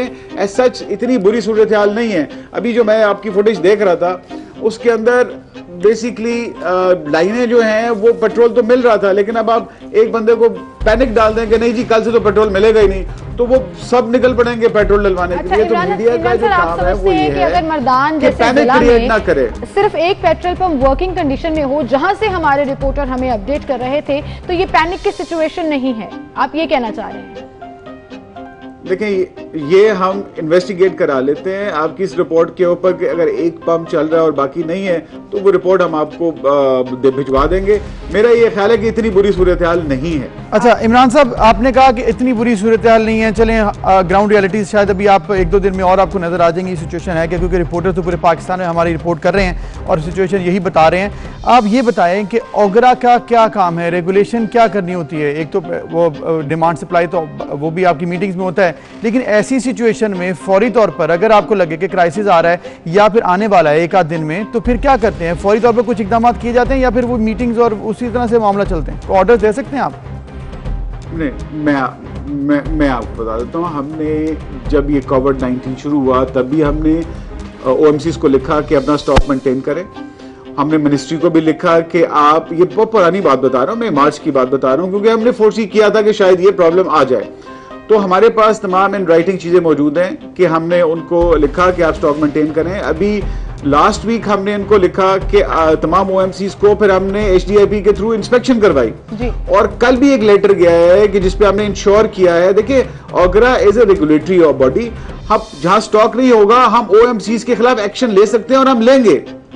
मैं आपको यू जस्ट श्योर कि जहां हमें ये फील होगा कि किसी भी ओएमसी ने स्टॉक मौजूद है और सप्लाई नहीं किया, तो we will take appropriate action according to rules and regulations. और हमने मिनिस्ट्री के साथ भी कोऑर्डिनेशन की हुई है और हम मिलके इस जॉइंट इस इशू को देख रहे हैं और जॉइंट रिजॉल्व करेंगे। बिल्कुल सही, इस इशू को देख रहे हैं, लेकिन अभी दिन जैसे जैसे गुजरते जा रहे हैं इशू इंक्रीज भी होता जा रहा है। लास्टली मैं आपसे ये जरूर पूछना चाहूंगी, जैसे आपने कहा कि आप फील करेंगे अगर की प्रॉब्लम है तो ओएमसी के खिलाफ कार्रवाई की जाएगी, क्या पब्लिक कंप्लेन कर सकती है ओगरा को ओएमसी के खिलाफ, मुख्तलिफ पेट्रोल पंप्स के खिलाफ जहां पर पेट्रोल सप्लाई नहीं किया जा रहा, ताकि वो ओगरा आकर वहां चेक करे और अगर कोई प्रॉब्लम है तो कार्रवाई भी करे? क्या पब्लिक कंप्लेन कर सकती है? जी, इस पे मैं आपको बता दूं कि मैं also I am focal person of ये जो PMDU प्राइम मिनिस्टर का सिटीजन पोर्टल है, और मेरे पास तकरीबन 40 कंप्लेंट्स आई हुई हैं इसके ऊपर। हमने ऑलरेडी ऑल डिपार्टमेंट को भिजवाई हुई है, इस पे इन्वेस्टिगेट कर रहे हैं। तो पब्लिक की कंप्लेंट्स आ रही हैं और पब्लिक बिल्कुल कंप्लेंट करे और हम उस पर एक्शन लेंगे। रेस्ट एश्योर, एक तो 2-3 दिन में सिचुएशन बेहतर हो जाएगी, ये मैं आपको बड़े वसूख से बता रहा हूँ कि सिचुएशन डिटेरिएट नहीं होगी, बेहतर होगी। लेकिन इसमें मेरी सिर्फ रिक्वेस्ट मीडिया से भी है कि खुदारा पैनिक ना फैलाएं, और अवाम से भी मेरी रिक्वेस्ट है। इमरान साहब, फिर वही बात पैनिक ना फैलाने की बात है। हमने तो पैनिक फैलाने ना, जब ऑब्वियसली जब एक लोगों की लाइनें नजर आएंगी, पेट्रोल पंप बंद होंगे, तो हमने तो आपको बताना है कि ये सिचुएशन है। अगर आप कह रहे हैं कि हमें आपके थ्रू ही पता लगा है, दैट मीन्स कि आपको डायरेक्टली आपका इंस्पेक्शन नहीं है। अब हमने आपको दिखाया है कि किस तरह से लंबी लाइनें हैं सखर में और मर्दान में, एक पंप चल रहा है इस वक्त, तो ये हमने आपको दिखाया। तो ये पैनिक तो नहीं है, ये तो रियलिटी है जो कि आपको दिखा रहे हैं कि आप इसको इमरजेंसी को डील करें। नहीं, एग्रीड, मैं अप्रिशिएट करता हूं कि ये मीडिया के थ्रू ही हमें पता चला और हमने इसको डिसेमिनेट किया और टाइमली एक्शन भी लिया। और अभी आपने बोला इमरान साहब के 2-4 दिन में इशू ठीक हो जाएगा, तो मैं मुस्कुरा रही थी कि ये ऐसा इशू है ज़खायर ना होने का जो वैसे ही 2-4 दिनों में ठीक हो जाएगा। तो इसमें फिर ओगरा का क्रेडिट कहाँ गया, ओगरा की कार्रवाइयां कहाँ गई? जब तक ओगरा ने, मुझे लगता है, कार्रवाइयां करनी है, तब तक ज़खायर भी पूरे हो जाने हैं, आवाम को पेट्रोल भी मिलना शुरू हो जाएगा। देखिए, जो चीजें ग्राउंड में एग्जिस्ट करती हैं, हमने ऑलरेडी HDIP को कह दिया है हमें रिपोर्ट दें। एज ऑन टुडे अगर कहीं शॉर्टेज होगी या जो कंपनीज हैं वो चीजें वो सप्लाई नहीं कर रही होंगी, तो हम उनके खिलाफ एक्शन लेंगे। इसके ऊपर जो आपने कहा कि फ्यूचर में ठीक हो जाएगा अगले 2-4 दिन में, तो ओगरा ने ही एक्शन लिया। और अपडेट कर रहे थे कि कार्रवाइयां हो रही हैं, होंगी, रिपोर्ट्स भेजी जा रही, पूछा जा रहा है, सिचुएशन क्लियर हो जाएगी। ये जो एक घी का सिगा होता है ना, हाँ, कभी ना कभी तो कुछ हो जाएगा, 2 से 3 दिन कुछ हो जाएगा, 2-4 दिन में सिचुएशन में आपको बता दूं ठीक हो जाएगी। वो वी ऑलरेडी नो इट कि ये सिचुएशन ठीक हो जाएगी, लेकिन ये सिचुएशन खराब क्यों हुई, असल सवाल ये सर वही बात है कि होने क्यों दी गई है। ओगरा का यही काम है कि रेगुलेशन करे और होने ना दे। ऐसा सिचुएशन आए ही ना कि अगर कोई शख्स पंप पे जाता है तो वहाँ पेट्रोल की कमी हो, ऐसा होने नहीं चाहिए। अगर ऐसा हो रहा है तो इनकी ओगरा की नाकामी है, इसको इनको देखना होगा। नेक्स्ट अगर पेट्रोल की कीमत कम होती है तो पहले से ही ये मेक श्योर कर लें कि पेट्रोल हर जगह मौजूद है। इस तरह से लोगों को परेशान हाल करने के लिए ऑलरेडी परेशान है लोग बहुत कोरोना की वजह से, और सिचुएशन इकोनॉमिक क्राइसिस के ऊपर से लंबी लाइनें अगर लगेंगी तो लोग मजीद परेशान होंगे। इससे बचाना चाहिए हमें। बिल्कुल सही। नेज़ी के साथ हम एक ब्रेक की तरफ चलते हैं, ब्रेक लेते हैं, फिर हाजिर होंगे।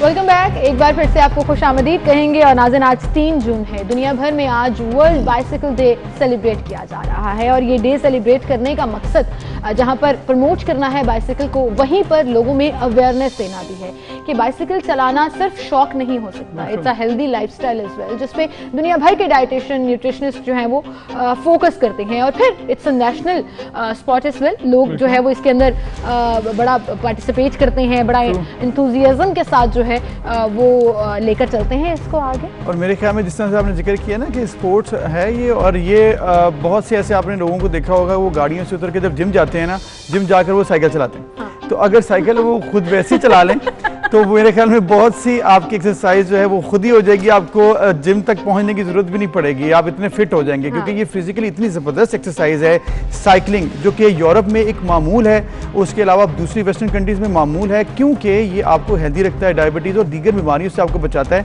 और रिसेंटली हमने देखा लोगों को थोड़ी रियलाइजेशन हुई जब ये कोरोना क्राइसिस की वजह से लॉकडाउन हुआ तो लोग साइकिलिंग करते थे, और ये बड़ी अच्छी एक्टिविटी है। एक रीजन ये भी थी कि जिम्स बंद हो गए ना, कार्डियो एक्सरसाइज के लिए आपने साइकिलिंग के ऊपर फोकस किया। आपने यूरोप और वेस्टर्न कंट्रीज का जिक्र किया। अब उधर वहाँ एक तो जो वहाँ के लोग हैं लोकल मकामी, वो तो यूज करते ही हैं, टूरिस्ट साइकिलिस्ट के लिए भी उन्होंने जगह जगह स्पॉट्स बनाए होते हैं और साइकिल्स को लॉक लगे होते हैं। इफ यू पुट कॉइन्स और टिकट्स जो भी वहां पर अवेलेबल होता है वो उसके अंदर डालें, आपको साइकिल अवेलेबल होती है और आप पूरा जो है वो ट्रेवल कर सकते हैं on the cycle. So this is the culture I think जो यहाँ पर भी हेल्दी कल्चर है। और आपको अगर बेहतर अपने आप को फिजिकली रखना है तो मेरे ख्याल में आप लेथार्जिक और जो होता है सेडेंटरी लाइफस्टाइल से निकल कर अगर आप साइकिल चलाते हैं तो बहुत सी बीमारियों को आप वैसे ही दूर भगा लेंगे। बिल्कुल सही। और ऐसे में जब वर्ल्ड बाइसिकल डे की बात हो रही है, खवातीन कभी भी पीछे नहीं रहती हैं, हमेशा हर फील्ड में कहीं ना कहीं अपना लोहा जरूर मनवाती हैं। हमारे साथ इस वक्त नेशनल साइकिलिस्ट मौजूद हैं पंजाब प्रोविंस की महानूर आबिद, उन्हें हम खुशामदीद करेंगे। अस्सलाम वालेकुम Mahnoor, thank you so much for coming in. हम तो बात कर रहे हैं बाइसिकल को हेल्दी लाइफस्टाइल की तरह लेने की, लेकिन आपका ये प्रोफेशन है और आप प्रोफेशनली नेशनल लेवल पर बहुत से मेडल्स भी जीत चुकी हैं। कैसा लगता है बाइसिकल के ऊपर? आज तो वैसे भी माशाल्लाह से उसका आलमी दिन मनाया जा रहा है और इस दिन के तौर पर हम लड़कियों को इस चीज़ पे बहुत आगे जाना चाहिए और अब तो लड़कियां भी काफ़ी ज़्यादा आगे हो चुकी हैं इस चीज़ पे। हमें चाहिए कि हम अपनी आती हुई नस्ल जो लड़कियां हैं उनको बताना चाहिए कि हमने किस तरह अपने आप को ग्रो अप करना है, लड़कों से पीछे नहीं हटना। हमने लड़कों के साथ साथ अपनी वो चीज़ पोजीशन भी लेकर आनी है हर चीज़ में, हर एक्टिविटी में। बॉयज़ जहाँ पर प्ले करते हैं हम लड़कियों को भी चाहिए हम वहाँ पर भी हम भी प्ले करें उस जगह पे, हम भी अपना नाम रोशन करें। और मैं कहती हूँ कि हर गेम लड़कियों के लिए बेस्ट है अगर वो चाहें तो। और इस चीज़ को नेगेटिव पे ना लेके जाए। नहीं, बड़ी पॉजिटिव बात है मनूर, आपने जैसे कहा है हर चीज़ में शाना बशाना है और हमेशा ऐसे होना चाहिए। दोनों जेंडर हैं, दोनों स्पोर्ट्स करें, जो भी एक्टिविटी करना चाहते हैं करनी चाहिए, उसमें कोई ममानत नहीं होनी चाहिए। आपको एज ए मतलब एक तो शौक था तभी आप इस प्रोफेशन में आई हैं। जी। कैसा लगा आकर, कितना आपने फिजिकली अपने आप को फिट महसूस किया, फिर आपको ओवरऑल बाकी जो आपके कलीग्स हैं, फ्रेंड्स हैं, फैमिली है, उससे आपको कैसा लगता है कि आप एक प्रोफेशनल साइकिलिस्ट हैं? मैं जब फर्स्ट टाइम मैंने अपना ट्रायल दिया था तो मुझे उम्मीद नहीं थी कि मतलब मैं इस तरह कर सकती हूँ। मतलब मेरी विल पावर इतनी अच्छी थी कि मैंने फर्स्ट ट्रायल में पास कर लिया था अल्हम्दुलिल्लाह। जब मैं स्टार्ट करती गई लोगों की बातें भी सुनने को मिली, बट मैंने जब स्टार्ट ले लिया मुझे अचीवमेंट मिली, मुझे अवार्ड मिले, मुझे मेडल्स मिले, तो अल्हम्दुलिल्लाह मेरी फैमिली ने बहुत सपोर्ट किया। मेरी फैमिली ने बहुत, मेरे बाबा मेरे साथ जाते थे, उन्होंने बहुत सपोर्ट किया। मोहल्ले में लोग बातें भी करते थे, but that culture it's true. आपको बातें सुनने को मिलती हैं बहुत चाहिए होती है। ओहो ये लड़की साइकिल चलाती है, ओहो हुने मुंडा बनेगी, मतलब इस टाइप की जो कल्चर है ना वो एग्जिस्ट करता है हमारे। मतलब लड़कियों के ऊपर तो बहुत ज्यादा सवाल पे उठे जाते हैं, जी ये लड़की है ये क्यों बाहर जा रही है, इसको दुपट्टे में रहना चाहिए, ये ट्रैक सूट में क्यों फिर रही है, ये ट्रैक सूट पहनने वाला है। हमारा आउटफिटर भी ऐसा होता है कि स्किन फिटिंग वाला सूट है, तो उस पर तो आपको पता है आजकल के कुछ टीचर्स भी ऐसे होते हैं गाइड करने वाले कि वो देखते हैं, उनकी नज़र भी। बिल्कुल ये भी इश्यूज हैं, डेफिनेटली बहुत से इश्यूज हैं, इस तरह से हरासमेंट का केसेस भी आते हैं, फिर लोगों की बातें भी होती हैं। लेकिन आपकी बड़ी अच्छी बात है कि आपने कहा कि आपकी फैमिली सपोर्ट कर रही थी जिसकी वजह से आप इसमें आ गई। लेकिन आप ये बताएं कि सिंस यू आर प्रोफेशनल तो आपको गवर्नमेंट या फिर जो इदारे हैं, जो आपका डिपार्टमेंट है, उसकी तरफ से कितनी सपोर्ट है? अगर आपकी लॉजिस्टिक्स की बात की जाए या फिर फाइनेंशियल सपोर्ट की बात की जाए, क्योंकि ये भी बहुत बड़ा मसला बन जाता है। हमें फाइनेंशियल सपोर्ट तो बहुत कम मिलती है, बट गवर्नमेंट सपोर्ट भी हमें नॉर्मली मिल रही है। मैं जिस यूनिवर्सिटी से पढ़ रही हूँ अल्हम्दुलिल्लाह मेरी यूनिवर्सिटी मुझे बहुत सपोर्ट कर रही है। अच्छा। और पंजाब की तरफ से किया जाए तो माशाल्लाह से वो भी बहुत अच्छा सपोर्ट करते हैं, बट वही प्रॉब्लम हो जाती है कि हमारे वेलोड्रोम को ठीक किया जाए ताकि हमें वहाँ पर हर चीज़ अवेलेबल हो। और I think in the and resources की कमी आ जाती है जिसकी वजह से हमारे प्लेयर्स जो हैं वो पोटेंशियल होते हुए भी परफॉर्म नहीं करते। हाँ जी ऐसे ही है। पाकिस्तान में हम लोग को सपोर्ट तो किया जाता है पर उस लेवल पे नहीं किया जाता है जिस तरह बाकी गेम्स लाइक क्रिकेट को सपोर्ट किया जाता है, हॉकी को भी मतलब उतना नहीं सपोर्ट किया जाता है। इसी तरह बाकी गेम्स भी हैं किया जाता है, बट इस चीज़ को भी हम लोग आगे सपोर्ट करें तो हम लोग ये आगे करके दिखाएंगे। हमारे पास बहुत अच्छे प्लेयर्स हैं इस पाकिस्तान में, हमारे पास आर्मी के प्लेयर्स अच्छे हैं, वापडा के प्लेयर्स अच्छे हैं, हमारे पंजाब की टीम बहुत अच्छी है। तो मानूर बात फिर वही है कि पोटेंशियल हमारे यंगस्टर्स में चाहे वो लड़कियां हैं लड़के हैं मौजूद है, लेकिन अगर रिसोर्सेज हो तो इनको हम मजीद बेहतर कर सकते हैं। बट उससे पहले मैं ये समझती हूँ कि हमें एक ऐसा कल्चर डेवलप करना चाहिए कि वो चाहे साइकिलिंग हो या हॉकी हो हम उसको आम करें। Thank you so much Manoor for being with us. और बड़ी अच्छी बात है कि इन्होंने इतनी अच्छे तरीके से बताया कि कैसे इनका यहाँ तक सफर हो रहा है, और उम्मीद करते हैं कि ऐसे बहुत से और स्पोर्ट्समैन और स्पोर्ट्सवुमेन सामने आएंगी। इसी तरह जिस तरह से हम स्पोर्ट्स की बात करें तो एक और हमारे लेजेंड हैं, क्रिकेट से उनका ताल्लुक है, स्विंग के सुल्तान आप यकीनन जान गए होंगे, वसीम अकरम साहब बहुत बड़े swing bowler, fast bowler, Pakistan की तरफ से उन्होंने बड़ा ज़बरदस्त परफॉर्म किया, लेजेंड हैं। यकीनी तौर पर आज उनकी सालगिरह है जी, आज उनकी बर्थडे है और हम और मेरी पूरी टीम उन्हें बर्थडे विश करेगी। A very happy birthday to you Wasim Akram sahab. और आई थिंक ट्विटर के ऊपर जो है वो उनको बहुत ज़्यादा बर्थडे विशेज़ जो हैं वो रिसीव हो रही हैं, फेसबुक के ऊपर भी, और हमने भी अपने प्लेटफॉर्म से आपको बर्थडे विश की। आप इसी तरह से खुश रहें और आपको हम ऐसे ही जो है वो ट्रिब्यूट भी पेश करते रहेंगे। आपने कहा कि स्विंग के मास्टर हैं तो वो जो है वो कभी कोई भूलेगा नहीं कभी भी, क्योंकि जिसका जिक्र आप करने वाली हैं जो कोई हम कभी नहीं भूलेंगे वो है हमें वर्ल्ड कप में जिताने में अहम किरदार। मैन ऑफ द मैच थे ये वर्ल्ड कप फाइनल के, ज़बरदस्त विकेट्स ली इन्होंने, 2 बॉलों में 2 विकेट शानदार, वहीं से टर्निंग पॉइंट हुआ और पाकिस्तान वर्ल्ड कप जीत गया। इसके अलावा लातादाद मैचेस हैं वसीम अकरम ने सिंगल हैंडेडली जितवाए हैं, बहुत सी ऐसी परफॉर्मेंसेस हैं जो कि उनकी यादगार हैं। उन्होंने हैट्रिक्स की हुई हैं। इसके अलावा वो सबसे ज़्यादा फास्ट बॉलर्स में 502 शिकार करने वाले पहले फास्ट बॉलर थे। ज़बरदस्त परफॉर्मेंस थी, आज भी उनको याद करते हैं। वो पाकिस्तान में जो PSL हो रही है इसको भी वो एक फ्रेंचाइज है उसको भी हेड करते हैं। इसके अलावा दीगर ममालिक में भी उनको बुलाया जाता है स्पेशल कोचिंग के लिए, उनसे टिप्स लेने के लिए। तो बहुत बड़ा नाम है पाकिस्तान का, हम उनकी कदर करते हैं और उनको हैप्पी बर्थडे भी विश करते हैं। बिल्कुल, इसी के साथ नाज़रीन एक ब्रेक की तरफ चलते हैं, फिर हाजिर होंगे, हमारे साथ रहिए।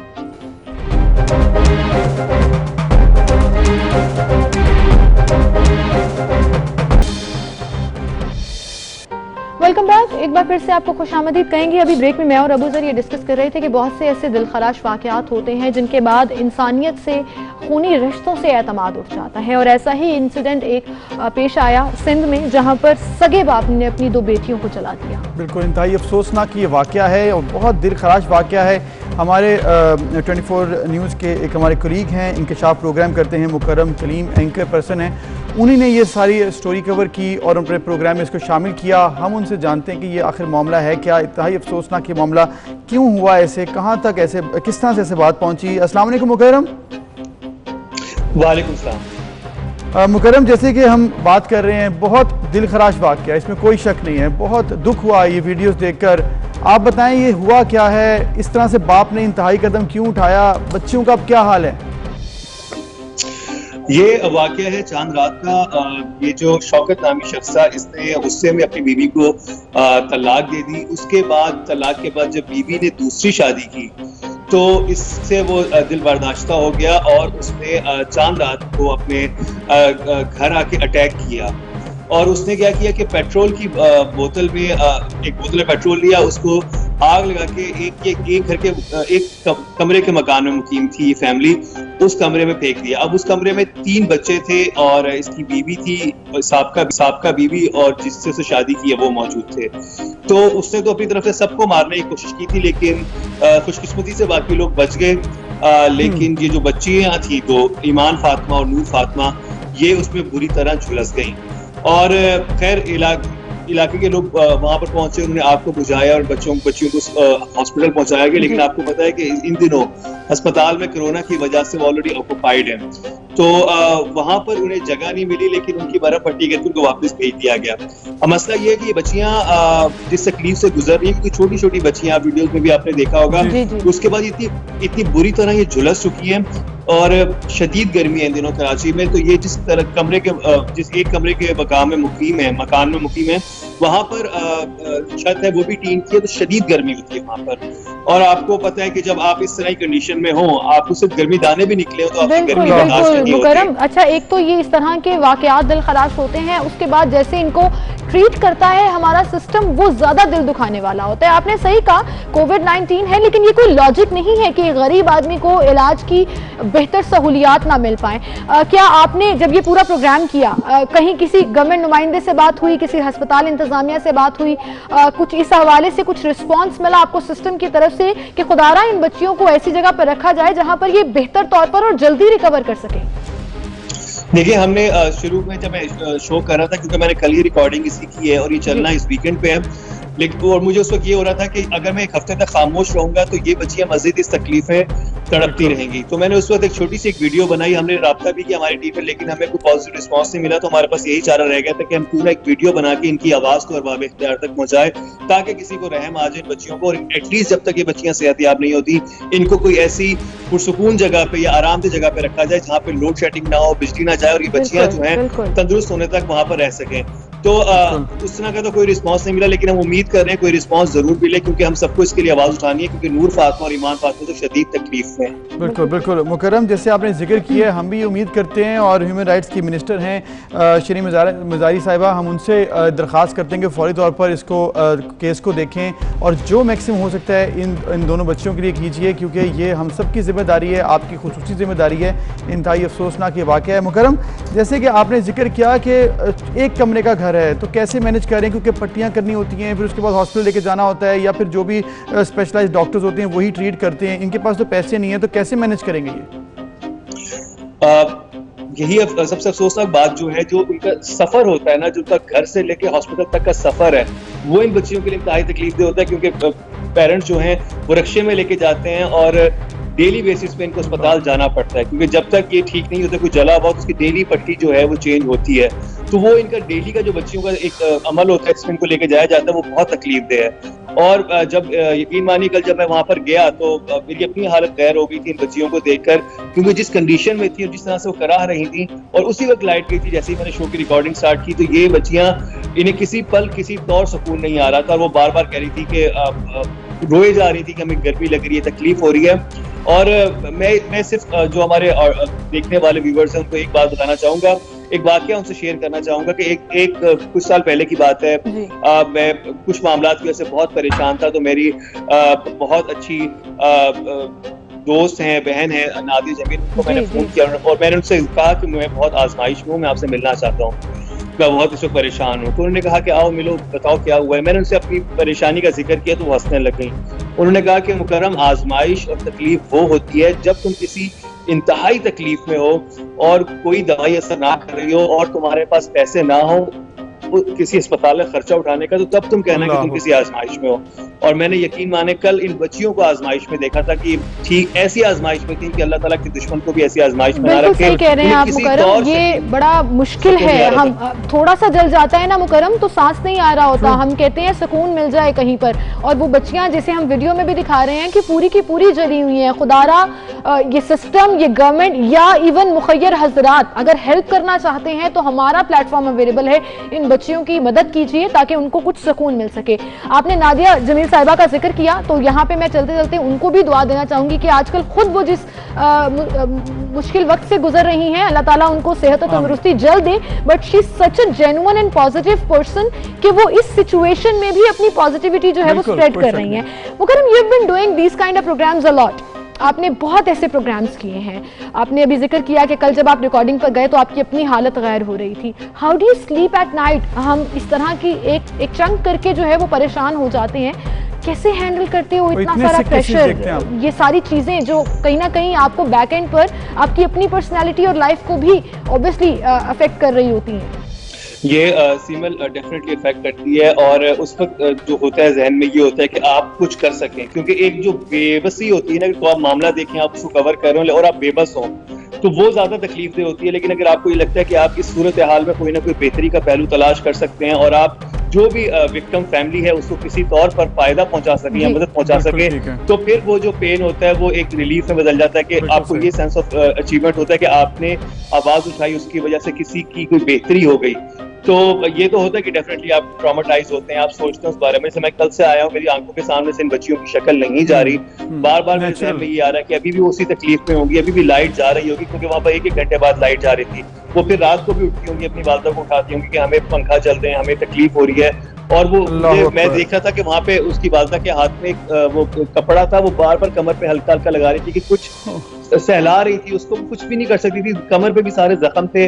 अब ना जाने वो किस तरह से तकलीफ को वो बर्दाश्त कर रही थी जो बच्चे थे, और माँ के जिगर के टुकड़े थे जो उसकी बेटियां थी जो कि झुलस चुकी थी, और वो हम तो कुछ नहीं कर पा रही होगी। सोच भी नहीं सकते हैं कि वो किस तकलीफ से गुजर रही होंगी। आपने तो देखा है, और ऑब्वियसली बहुत ही ज़्यादा ये एक मुश्किल वक्त है इन दोनों बच्चियों के लिए, इनकी माँ के लिए भी, लेकिन जिस शख्स ने इनको इस नहज तक पहुंचाया है वो शख्स भी इनका सगा बाप था, वो कहाँ पर है? उसको भी कोई पकड़े, उससे भी कोई पूछे कि तुम इतने सख्त दिल कैसे हो गए? बदकिस्मती की बात ये कि जब मेरी फैमिली से बात हुई तो उन्हें जो ब्रिगेड यहाँ पर है सदर लाइंस एरिया में, उन्होंने FIR दर्ज करने से इनकार कर दिया और उन्होंने कहा कि अगर हाँ शौहर को अगर तुमने ढूंढना है तो तुम लोगों को कुछ खर्चा पानी देना पड़ेगा। और आप इस फैमिली की हालत देखें कि बस एक UPS के पैसे नहीं है, ये कहाँ से खर्चा पानी दें उन लोगों को कि जाके इनके शौहर को तलाश करो। फिर उन्होंने एक ये बात निकाली, पुलिस ने कहा कि चले ठीक है आप फिर यूं करें, आप उनको फोन करके अपनी तरफ बुलाएं तो हम छापा मार लेंगे। बस इसके अलावा पुलिस की तरफ से उन्हें कोई वो नहीं मिली। वो अभी भी डर रहे हैं क्योंकि वो छोटे छोटे घर बने हुए, वो आदमी जो है जो इस लेवल पर गिर गया वो दोबारा भी आ सकता है, दोबारा भी नुकसान पहुंचा सकता है। उसको किसी चीज की फिक्र नहीं है। उसने अपनी उस कमरे में पेट्रोल की बोतल फेंक दी आग लगा के, जिसके अंदर उसके 3 बच्चे मौजूद थे छोटे छोटे और उसकी बीवी मौजूद थी साहब का। तो वो तो फिर बाद में कुछ भी कर सकते। उसको अगर अपने बच्चों से मोहब्बत नहीं थी, क्योंकि उसने तो उस पर कोशिश की थी कि सबको जला के मार दे। बिल्कुल बिल्कुल। तो फिर सिस्टम जो है वो फेल हो गया उसको पकड़ने में और ना ही पकड़ पाया। मुकरम किस किस चीज को हाईलाइट करें यहाँ पर? सिस्टम फेलियर को, उनकी गुर्बत को, क्या कर सकते हैं? कुछ नहीं हो सकता मुझे लगता है इनका या क्या हम सबका जो हम इस सिस्टम के अंडर रह रहे हैं। जिस आजमाइश में से वो गुजर रहे हैं इस वक्त तो मेरे जहन में सिर्फ ये था कि पुलिस कब काम करे, जब करे, क्या हो इनकी गुर्बत का। लेकिन इस वक्त जो जरूरी है वो ये कि इन 2 बच्चियों को किसी ऐसी सुकून आरामदेह जगह पर भेज दिया जाए जहां तक ये सेहतयाब होने तक रहे। जिस तकलीफ से वो इसको गुजरी, देखो झुलस के एक दफा उसकी तकलीफ तो अलग है, लेकिन वो जो कंटिन्यूसली पेन है जिसको वो बर्दाश्त कर रही है, इतनी छोटी छोटी बच्ची हैं, इतनी छोटी बच्ची हैं कि जो रोजाना की टेक केयर है, जो रोजाना के पैसे खर्च होने हैं, जो रोजाना की वहाँ पे हाइजीनिक सिचुएशन चाहिए, वहाँ पे रूम चाहिए, वो सब कुछ इनके पास नहीं है। उनको बस सुकून मिल जाए। वो जो बार बार लाइट जाने के बाद कुछ तड़पना शुरू होती है, वो उससे तड़प रही है, उस तड़पने में थोड़ा सा वक्फा आ जाए। वो मुकर्रम अल्लाह ताला आपको हिम्मत दे कि आप इसी तरह से आवाज बुलंद करते रहें और हमारी दुआ है कि आपकी आवाज सुनी भी जाए और इन समय जितने भी गरीब लोग जो इस सिस्टम से मायूस हो चुके हैं उनको इंसाफ भी मिले और सुकून भी मिले। और मैं बार बार, चूंकि इतनी उम्मीदें नहीं है मुझे इस सिस्टम से या गवर्नमेंट से, मैं बार बार सिर्फ ये रिक्वेस्ट भी करूंगी उन मुखय्यर हजरात से जो ये प्रोग्राम देख रहे हैं या अगर वो इंकशाफ प्रोग्राम देखते हैं तो आप कॉन्टैक्ट कर सकते हैं और इस फैमिली को रिलीफ प्रोवाइड करने में अपना रोल प्ले कर सकते हैं। Thank you so much Mukarram for being with us. और इस वीडियो में एक नंबर भी चल रहा है, ये इनके दूसरे जो शौहर हैं इस खातून के, उनका नंबर है, इससे आप राब्ता करके, मैं नंबर इसीलिए दे दिया था कि कोई राब्ता करना चाहे। नंबर भी आ चुका है। थैंक यू मुकर्रम, बहुत शुक्रिया। और इसके साथ साथ जिनका ये डायरेक्टली काम है, गवर्नमेंट का भी, ह्यूमन राइट्स मिनिस्ट्री है, श्री मुजाहिरी साहिबा आप देख रही हैं, इस मामले को हल करें और उस शख्स तक पहुंचें, अपने डिपार्टमेंट्स को कहें कि इस मामले का हल करें, ये बहुत जरूरी है, ये जुल्म है और इसका जो है मदावा होना चाहिए। बिल्कुल सही। इसी के साथ आपसे इजाजत चाहेंगे, इंशाल्लाह कल सेम टाइम पर फिर से मुलाकात होगी। आप सब अपना ख्याल रखिएगा। अल्लाह हाफ़िज़।